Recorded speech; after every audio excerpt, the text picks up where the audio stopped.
విశ్వ బ్రాహ్మణ రాష్ట్ర స్థాయి సంఘం సర్వసభ్య సమావేశంలో విశ్వ బ్రాహ్మణ అభివృద్ధి సంక్షేమం కోసం పలు తీర్మానాలను ఆమోదించామని సంఘం రాష్ట్ర అధ్యక్షులు చేవూరి రామస్వామి తెలిపారు. సంఘంలో ఉన్న కొంతమంది స్వార్థపరులను రాష్ట్ర వ్యాప్తంగా విశ్వకర్మలను ఐక్యతపరిచి రాష్ట్ర నాయకత్వాన్ని ఎన్నుకునేందుకు తీర్మానం చేశామని చెప్పారు. విశ్వ బ్రాహ్మణ రాష్ట్ర స్థాయి సంఘం సర్వసభ్య సమావేశంలో విశ్వ బ్రాహ్మణ అభివృద్ధి సంక్షేమం కోసం పలు తీర్మానాలను ఆమోదించామని సంఘం రాష్ట్ర అధ్యక్షులు చేవూరి రామస్వామి తెలిపారు. సంఘంలో ఉన్న కొంతమంది స్వార్థపరులను రాష్ట్ర వ్యాప్తంగా విశ్వకర్మలను ఐక్యతపరిచి రాష్ట్ర నాయకత్వాన్ని ఎన్నుకునేందుకు తీర్మానం చేశామని చెప్పారు.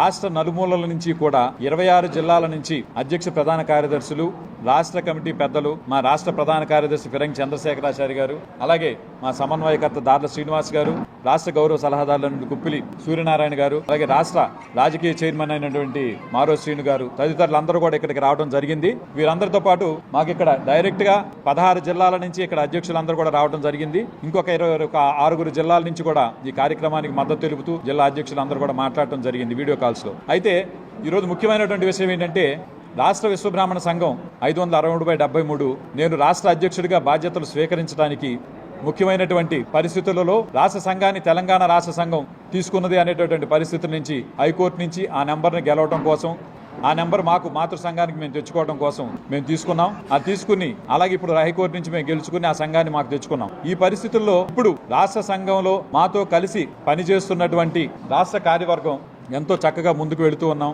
కానీ రాష్ట్ర సంఘంలో ఇప్పటి వరకు కూడా పని చేయకుండా రాష్ట్ర బాధ్యతలను ఏమాత్రం కూడా ముందుకు తీసుకెళ్లకుండా కొంతమంది రాష్ట్ర వ్యతిరేక కార్యకలాపాల్లో, సంఘ వ్యతిరేక కార్యకలాపాల్లో పాల్గొనడం జరుగుతుంది. అటువంటి వారందరినీ కూడా మొన్న 26/1/2025 తేదీన వారందరినీ కూడా తప్పించడం, రాష్ట్ర సంఘం నుంచి తొలగించడం అనేది జరిగింది. నిన్న 9వ తేదీ జరిగిన మీటింగు అంతా మాజీలు కలిసి పదవులు పోయిన వాళ్ళందరూ పదవులు పోతే వాళ్ళకి మధ్య పోయినట్లు మీటింగ్ పెట్టినారు.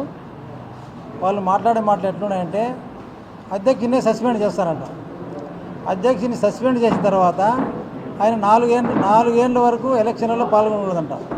ఈరోజు చెప్తాడు మీకు రామస్వామి చెప్పు నిలబెట్టి గెలిపిస్తాం.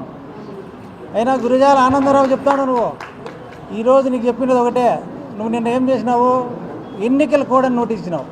ఈ మీటింగ్కి ఎవరైనా పోతే జిల్లా అధ్యక్షులుగా చర్య తీసుకుంటాను. 26 జిల్లాలో ఉండే ప్రధాన కార్యదర్శులుంతా కానీ అధ్యక్షుల మధ్య నువ్వు చర్య తీసుకుంటే ఒక్కరికి తీసుకుంటే కూడా నీ తాట తీస్తామని చెప్పి నీకు సమూహంగా తెలియజేసుకుంటాను. ఇదే విధంగా మీరు మటుకు అనవసరమైన మాటలు మాట్లాడి శ్రీనుకు చెప్తాను, శ్రీను నువ్వు నీ జాగిరి కాదు, ఎలక్షన్కు రావడం అనేది మీ సొంత హక్కు కాదు. రాష్ట్రంలో 26 జిల్లాలందరినీ కలుపుకొని కూర్చోబెట్టి మాట్లాడితేనే నువ్వు ఎలక్షన్లకు పోవాలా, లేదంటే నువ్వు ఎలక్షన్లకు వేయలేదు. అనవసరమైన మాటలు మానుకొని ఉంటే చాలా మంచిదని ఈ మధ్యకాలంలో జరుగుతున్న పరిణామాలు మన కుటుంబ సభ్యులందరూ చూస్తున్నారు. రాష్ట్రంలో ఉన్న ప్రతి ఇంట్లో ఉన్న ప్రతి విశ్వబ్రహ్మ కూడా చూస్తున్నారు. సంఘం అంటే ఏంటి, సంఘం దేనికి, సంఘం ఎవరిని ఉద్ధరించడానికి, సంఘానికి ఏంటి ఉపకారం, సంఘంలో ఉండి చేయడానికి సేవ చేయకపోతున్నామా, సంఘంలో ఉండి దోసుకోకపోతున్నామా మనం. సంఘం అనేది ప్రతి విశ్వబ్రాహ్మణ పేద కుటుంబానికి అండగా నిలబడతాదనే ఉద్దేశంతో సంఘం నడుపుతున్నాం మనం. నీ స్వార్థానికో నా స్వార్థానికో ఇక్కడ నచ్చకపోతే ఇంకో చోట సంఘం పెట్టుకుంటాం, ఇంకో చోట సంఘం పెట్టుకుంటాం. అది కాదు సంఘం అంటే. అది మీకు సంఘమేమో, అది ఈయనకి కాదు. రామస్వామి గారు అంటే సంఘానికి ఆయనే శరణం, ఆయనే రక్ష. ఆ విషయం మా అందరికీ తెలుసు. రామస్వామి గారు చేసే సేవలో నువ్వు కళ్ళతో చూసావు, అవి నీకు కెట్టలేదు.